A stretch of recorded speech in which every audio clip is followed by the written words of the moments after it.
நீ இல்லை அவ்வளோ பெரிய தாட்டியக்காரன்னா ஏசி அடி, டிசி அடி, சூப்பரண்ட் அடி. நீ பெரிய தாட்டியக்காரன்னா யாரை அடிச்சிருக்க நீ? அங்கெல்லாம் வாழை சுருட்டிக்கிற.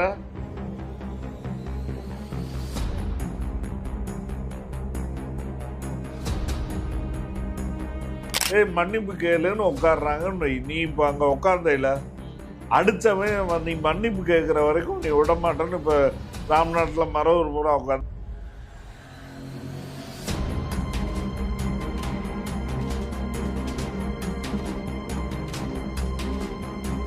முக்குளத்தோரை ஒன்றுபடுத்துறேன். இதான் நீ முக்குளத்தோரை ஒன்றுபடுத்துற லட்சணமா? அவன் நாளைக்கு இருக்குன்னா தஞ்சாவூர் கல்லனும் ராம்நாடு மரவனும் மோதிக்கிறதா?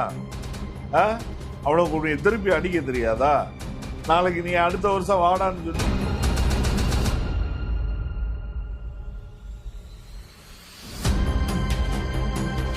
இத சதின்னு நம்ம சொல்ல முடியுமா? முடியாதா?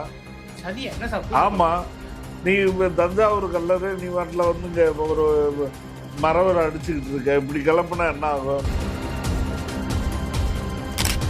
இது இங்க இருக்கிற வர்க்க புத்தி, சாதி புத்தி ரெண்டு இருக்கு. ஆமா, ஏங்க தலித்துனா எதுக்கு அவன் ஈஸியா கை நின்றான்? ஓபிஎஸ் செங்கோட்டை முதற்கொண்டு அவரை சமாதானப்படுத்த முயற்சிக்கிறாங்களா? அப்ப அது என்னதான் நடந்து ஒரு கேள்வி இருக்கு இல்லையா? பெரும்பெரும் தலைவர்கள் இவருக்கு ஏன் சமாதானப்படுத்த கேள்வி இருக்கா இல்லையா?